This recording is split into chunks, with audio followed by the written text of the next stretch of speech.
ప్రజావాయిస్ చూద్దాం. సిరాచుక్క ప్రజావాయిస్లో సిరాచుక్క. అంతా నక్సలైట్లే, ప్రశ్నించేవారు నక్సలైట్లే, అన్యాయాన్ని సహించని వారు నక్సలైట్లే, గ్రామాల్లో చదువు చెప్పేవారు నక్సలైట్లే, పట్టణాల్లో న్యాయాన్ని చెప్పేవారు నక్సలైట్లే, అర్బన్ నక్సలైట్లు, రూరల్ నక్సలైట్లు, పాపం అంతటా చీకట్లని పారదోలే లైట్లే కనిపిస్తున్నాయి.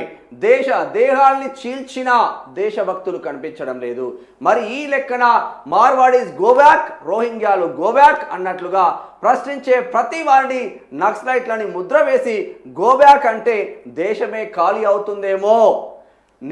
నిద్రలు విడిచి మీ ముద్దరలు మానండి సారు అంటూ అమృత వర్షిని జయరాజ్ జబర్దస్త్ అంటే జబర్దస్త్ రాసి నక్సలైట్లు లైట్లు.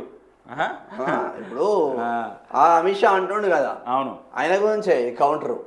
అమిత్ షా ఏమంటున్నారు, సుప్రీంకోర్టు జడ్జిని పట్టుకునే నువ్వు నక్సలైట్లనే పడుతుంది, మరి ప్రశ్నించేటోడు మేము నక్సలైట్లమేనా? అర్బన్ నక్సలైట్లం మేము. ప్రతి విలేకరు ప్రశ్నిస్తారు కదా, ప్రశ్నించిన ప్రతి విలేకరి నక్సలైట్లేనా? ఎవడు క్వశ్చన్ చేస్తే వాడు నక్సలైట్లేనా? అట్లా నిజంగా అదే కోణంలో వెళ్తే తెలంగాణ సమాజం మొత్తం నక్సలైట్లు అవుతుంది. ఎందుకంటే తెలంగాణ బ్లడ్డే ఉంది ప్రశ్నించడం. ప్రశ్నించడం ఇది కరెక్ట్ కాదు. జబర్దస్త్ రాసినవే నువ్వైతే.